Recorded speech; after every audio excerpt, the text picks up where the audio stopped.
independent, and strong. Thank you. Okay, next slide.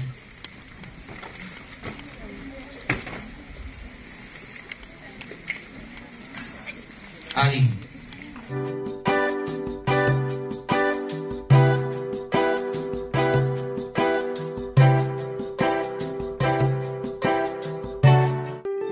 Magandang araw po mga kasagap, mga kalingap.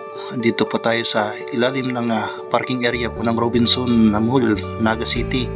At ngayon po ay araw ng Sabado at May 18, 2024. Sa ngayon po ay magpapasirox po sana tayo ng natin sa simbahan. Ngunit po ay napadan po tayo dito sa Pinoy Big Brother daw na audition. At pupunta natin at nabalitaan ko ay mag-audition din daw si J Brad TV.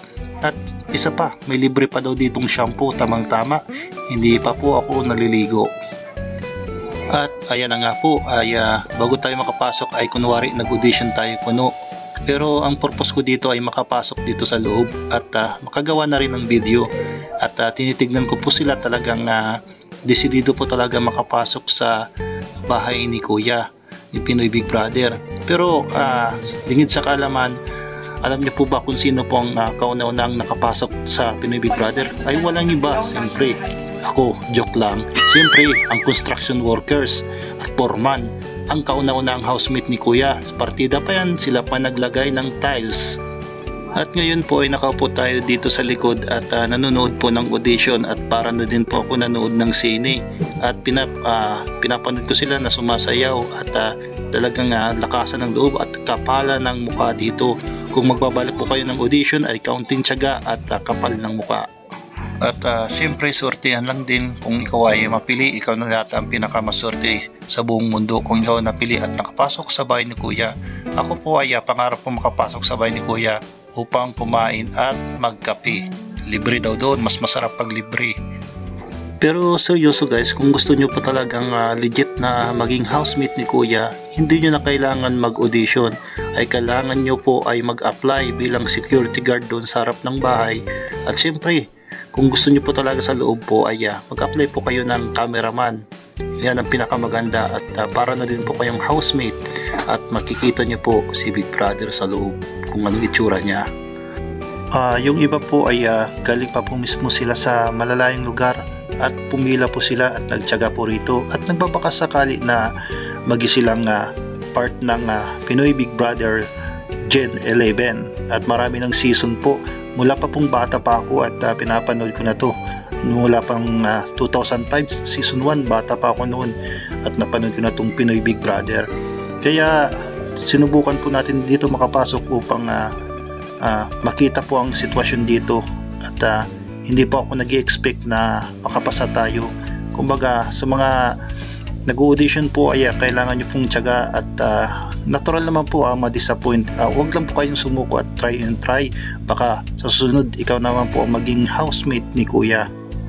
Pero isa po talaga sa pinapangarap ko ay maging cameraman. Kagaya po nito ni Kuya, talagang batak na batak sa camera.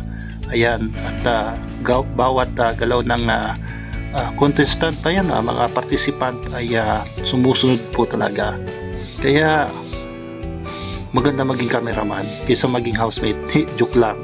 Hindi naman na din-discourage ko kayo na hindi maging housemate. Siyempre, kung may pangarap kayo sa buhay at maging gusto nyo pong maging katulad po na napapanood nyo pong na tumitira po sa loob ng bahay ni Kuya in 100 days, subukan nyo po. Wala naman po mawawala. At wag lang kayo mag-expect na makapasa o hindi. Kung makapasa man kayo, ay malaking pasasalamat po yun. Bibigyan ko kayo ng tips para makapasa po dito sa Pinoy Big Brother. Unang-una, pakita nyo lang po kung sino po kayo. At kung may tanong po ang nagpapa-audition po, ay direkta po kayong sumagot. Kung ano lang po yung tanong, sagutin nyo po ng diretsahan. And then po ay pakilala po kayo at walang paligoy-ligoy. At maging natural lang po kayo sa pagsagot at magpakatotoo. Yan po ang hinahanap sa Pinoy Big Brother. Take note po, ang hinahanap po dito sa Pinoy Big Brother ay hindi na kailangan kung may talent ka man. Ang hinahanap dito at kung sino ka. Yan lang po at napakasimple lang po at kung mag-audition po kayo ay yung natural lang po. Ay, inulit ko lang. Gaya po ng sinabi ko kanina, ating pakinggan kung ano pong sasabihin ng isang nag-audition. At halina't panoorin po natin. Pinapakilala ko po sa inyo ang aking nasa kaliwa na si Ate Angga po. Kasi po, deserve po niya makapasok po sa PBB dahil po mabait po siya, responsible at At ngayon po ay panandalian, nag-break po sila ng mahigit po 30 minutes dito po at nakaupo lang po ako dito sa likod upang manood at may hawak-hawak po akong form para makapasok dito. Kunwari mag-audition tayo, pero ang purpose po natin ay manood. First time po natin makapanood ng ganitong audition. Diploma and discarded. Pero for me, I would pick discarded, no? Because nasa labas po ang tunay na kompetisyon. Nasa labas ang tunay na laban. Kumbaga, pag ma-discard ka, kaya mo pong lampasan ang mga pagsubok sa buhay. And yun po, we should have that quality of tenacity so that we could be able to achieve the greatness in life. Thank you po. Joseph, anong kulay ang magre-represent sa buhay? Variety. Quiet, please. Quiet sa side, please. Joseph. Black po. Black kasi madami na akong pinagdaanan sa buhay. Like, I audition YG Entertainment last 2 years. I passed in the next level, but the final is not. But I never give up. So every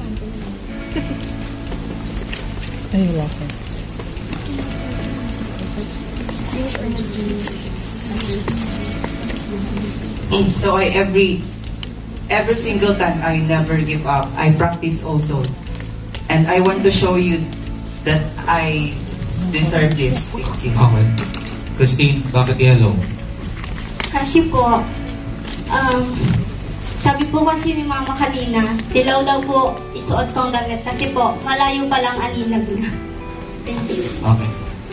Krishna, bakit red? Kasi po, favorite color ko ang red. Tapos, it symbolizes as love, passion, and desire.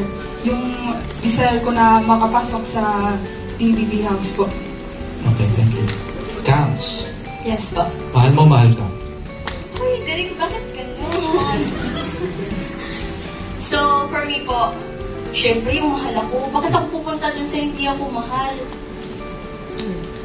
Kaya, guys, dapat piliin nyo yung mahal kayo. Huwag yung hindi kayo mahal. Kasi, sayang guys, promise. That's all po.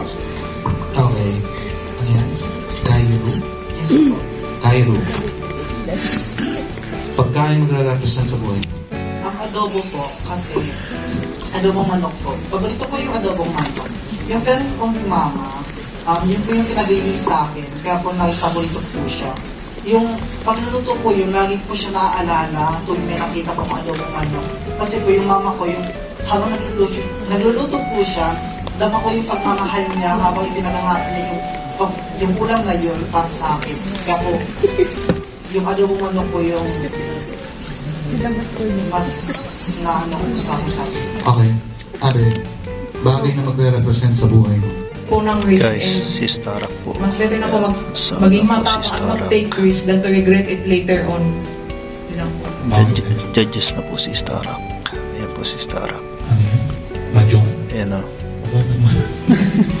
Ba't Mahjong pa Kaya palang hindi na nagbablog si Starak. Kaya Yan po dahil yung nandito. nickname ng Ayan po, kuya ko nakapalang bunit po si online. Starak, Ba't mga yung kalinga po. kasi?